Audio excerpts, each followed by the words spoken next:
It's back to campus week for millions of college kids, and this week's plan was to take time to give solid information about getting by on a college campus in the current climate with raging socialist professors and their utter hate for anything relating to President Trump.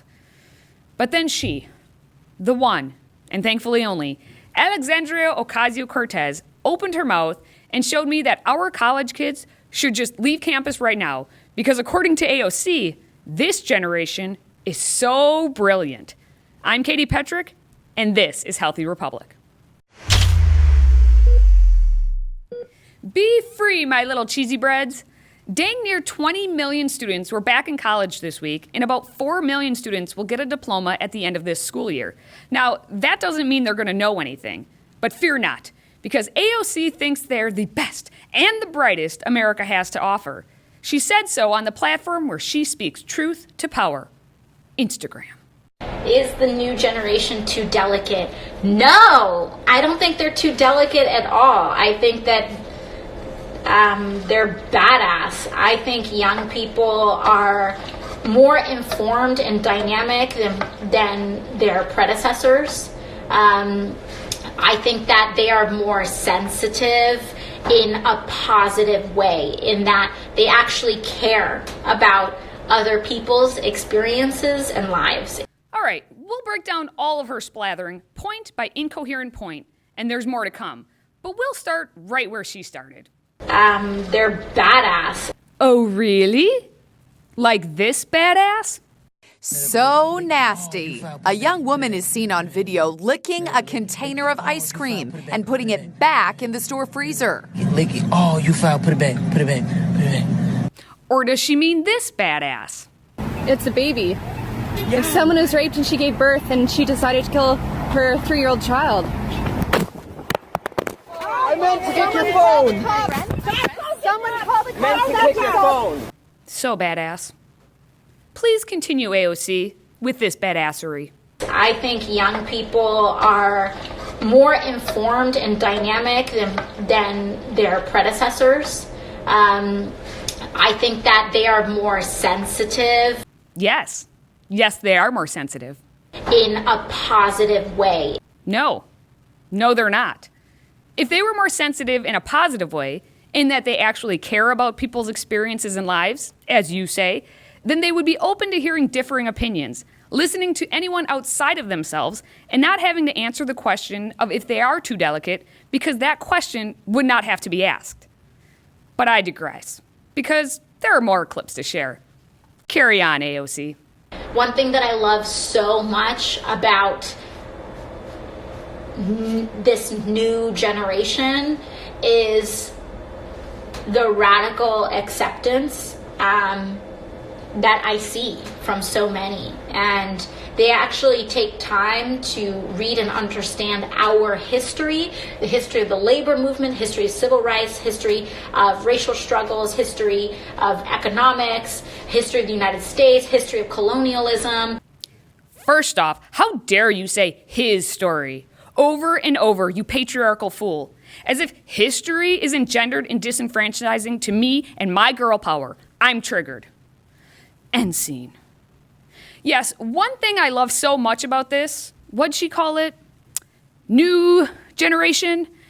She can't actually think of the name of the generation of which she is a part. Hint, hint. You are a millennial, and you make me weep for the future. Let's break down AOC's claim, because unlike her, we like truth, facts, data, and actual history here on the Healthy Republic, not just the kumbaya version she is creating for her Instagram followers. These new generation kiddos really know their history, so much that they can't name any of the branches of government, and neither can AOC. And if we work our butts off to make sure that we take back all 3 chambers of Congress, all 3 chambers of government, the presidency, the Senate, and the House in 2020. According to the latest studies and polling data, the millennial generation is more ignorant and yet assured of their viewpoints than previous generations. Pew Research Center finds young Americans trust their professors more than members of the military, police officers, or religious leaders. I wonder how that happened. The older generations that AOC seems to have disdain for actually dare to put trust out there in the real world, where people have to work for a living and interact with one another in a civil manner, not just spout from within their safe space classrooms and make wild claims a couple times a week about the greatness of socialism, all the while being paid by the government, aka taxpayers. Oh yeah, and they're pretty comfy in knowing they are tenured, so they can just keep on spouting it. One thing is for sure, elected officials, I'm looking at you, AOC, are not trusted by anyone. Bottom of the barrel right there. But tell me more, AOC, about how smart the generation of which you and I are a part is superior to those who came before us. And they're not afraid to have those conversations. If anything, like, I think they're profoundly courageous because they're willing to puncture taboos and have conversations that, frankly, older generations sometimes struggle to have. Not everyone. I don't want to paint everybody with a broad brush. No, not a broad brush, just a sweeping condemnation of those who actually allowed you the opportunity to spout off. And you, along with your squad, fellow fresh women in Congress, put fuel on the fire of hate speech, as you call it, by taking it to the streets and chanting in favor of socialism. Oh, but that's exactly what you want your sycophants to do. But anyways, I think this new generation is very profound and very strong and very brave because they're actually willing to go to the streets. How about that? I'm glad you asked. I'll tell you about that. It is not brave to have people assaulting officers. And AOC just proved her loyalty to the destruction of anything truly American this week. She actually tried to bail out protesters who assaulted police officers. Ooh, so brave and strong are they. Yet AOC and her squad won't say Antifa is a terrorist group. Instead, she'll defend the cowards as brave while they hide themselves behind their masks and destroy property in people's faces when they aren't eating their avocado toast. And to completely ignore the older generations, claiming they struggle to have conversations and that it's the youngins who know how to go to the streets. Have you ever heard of the civil rights movement? How about the abolitionist movement? Women's suffrage ringing any bells? I guess it'd be silly of me to ask about those old dead white guys in wigs who took to the gravel paths, risking being tarred and feathered or hung just to help formulate a country where we live under a creed with things like life, liberty, and the pursuit of happiness. No, it's the new generation that would rather live by race, class, and gender, determining everything they, and especially everything you, AOC, care about. It's why in a YouGov poll, 6 in 10 millennials believe America is racist and sexist. According to the same poll, the flag has become a sign of intolerance and hate to about 1 in 5 college-aged kids and millennials. And it's these new youngsters who think Barack Obama had a bigger impact on America than George Washington. No wonder the College Pulse survey from August found that we have nearly half of college kids thinking "In God We Trust" should be removed from the U.S. currency. And why in May only 30% said they think the Second Amendment, the right of people to keep and bear arms, is an essential right. But they are the smart generation, AOC? Now, in this week of usual insanity, I must do an honorary shout out to MSNBC's Chris Hayes, who fawns over AOC and her peeps. He may be 40 and just a touch outside of the millennial generation, but gosh darn it if he doesn't represent the failure of education that many possess and exactly the opposite of AOC's claims.